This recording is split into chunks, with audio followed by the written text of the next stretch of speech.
ଅଦ୍ୟ ତାରିଖ 24/7/2024 ବୁଧବାର ଦିନ ଥିଲା ବର୍ଣ୍ଣାলী ତାଲିମ ଶିବିରର ଦ୍ୱିତୀୟ ଦିବସ।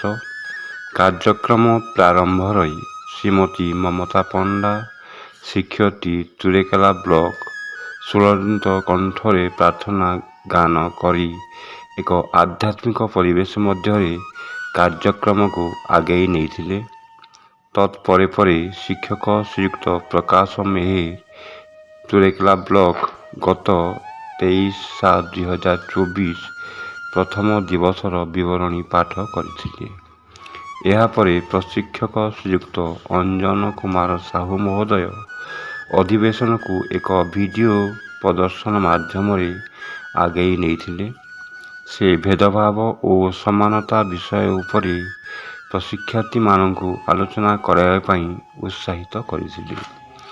ଭେଦଭାବ ଓ ସମତା ମଧ୍ୟରେ ଥିବା ସମ୍ପର୍କକୁ ବୁଝିବା, ସାମାଜିକ ଲିଙ୍ଗ ସମତା ଓ ସମାନତାକୁ କିପରି ପ୍ରଭାବିତ କରେ ସେ ବିଷୟରେ ଖୋଲା ଆଲୋଚନା ହୋଇଥିଲା। ସାମାଜିକ ଲିଙ୍ଗ ଓ ଶିକ୍ଷା ବିଷୟବସ୍ତୁ ଉପରେ ଶିକ୍ଷାର୍ଥୀର ଥିବା ସାମାଜିକ ଲିଙ୍ଗଗତ ସମସ୍ୟାକୁ ବୁଝିବା, ଶିଶୁ ଲିଙ୍ଗ ଅନୁପାତରେ ହ୍ରାସ, ବାଲ୍ୟ ବିବାହ, ଯୌତୁକ ଭଳି ସାମାଜିକ ପ୍ରଥାଗୁଡ଼ିକର ନିରାକରଣ, ଉପଲବ୍ଧ ଆଇନ ସମ୍ବନ୍ଧରେ ଅବଗତ ହେବା ତଥା ମହିଳା ଓ ବାଳିକାମାନଙ୍କ ଉପରେ ହିଂସା ଓ ଭେଦଭାବ ଜନିତ ନକାରାତ୍ମକ ପ୍ରଭାବରୁ କିପରି ମୁକ୍ତି ପାଇବା ସେ ବିଷୟରେ ଦଳଗତ ଆଲୋଚନା ହୋଇଥିଲା। ଏହାପରେ ପରେ ମଧ୍ୟାହ୍ନ ଭୋଜନ ଘୋଷିତ ହୋଇଥିଲା। ମଧ୍ୟାହ୍ନ ଭୋଜନ ପରେ ପରେ ଠିକ୍ 2 ଘଣ୍ଟା 30 ମିନିଟ୍ ସମୟରେ ଅନ୍ୟତମ ପ୍ରଶିକ୍ଷକ ଶ୍ରୀଯୁକ୍ତ ରଞ୍ଜିତ ମିଶ୍ର ମହୋଦୟ ବର୍ଣ୍ଣାলী କାର୍ଯ୍ୟକ୍ରମ ଅଧୀନରେ ଶିକ୍ଷାର୍ଥୀଙ୍କ କାର୍ଯ୍ୟପୁସ୍ତିକା ଏବଂ ଶିକ୍ଷୟିତ୍ରୀ ଶିକ୍ଷକମାନଙ୍କ ସହାୟକ ପୁସ୍ତିକାର ପରିଚୟ ଓ ବ୍ୟବହାର ଉପରେ ଆଲୋକପାତ କରିଥିଲେ।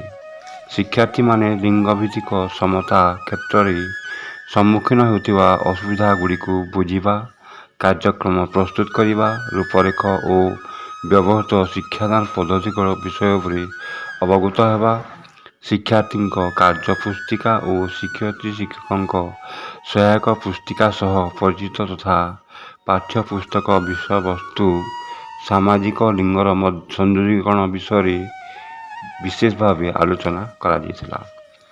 ଏହାପରେ ଅନ୍ୟତମ ପ୍ରଶିକ୍ଷିକା ଶ୍ରୀମତୀ ସାମ୍ରାଜ୍ଞୀ ଐଶ୍ୱର୍ଯ୍ୟା ମିଶ୍ର ଶେଷ ଅଧିବେଶନକୁ ଆଗେଇ ନେଇଥିଲେ। ଏହି ଅଧିବେଶନର ଉଦ୍ଦେଶ୍ୟ ଥିଲା ସାମାଜିକ ଲିଙ୍ଗଭିତ୍ତିକ ସମତା ପାଠ୍ୟକ୍ରମ ଆଧାରିତ ଏକ ଡେମୋ କ୍ଲାସ୍ କରିବା।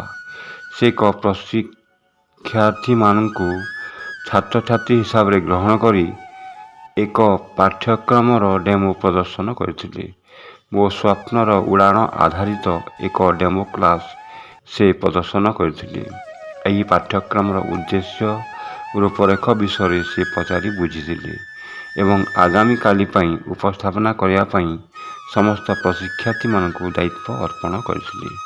ଏହାପରେ ଦ୍ୱିତୀୟ ଦିବସର କାର୍ଯ୍ୟକ୍ରମ ସମାପ୍ତି ଘୋଷଣା କରାଯାଇଥିଲା। ବିବରଣୀ ଲିଖନ ଓ ପ୍ରସ୍ତୁତି ଶ୍ରୀଯୁକ୍ତ କୁଞ୍ଜ ବିହାରୀ ସରାଫ, ପ୍ରଧାନ ଶିକ୍ଷକ, ସରକାରୀ ପ୍ରାଥମିକ ବିଦ୍ୟାଳୟ ବାହାଲଭଟଲି, ଖପ୍ରାଖୋଲ ବ୍ଲକ, ଜିଲ୍ଲା ବଲାଙ୍ଗୀର।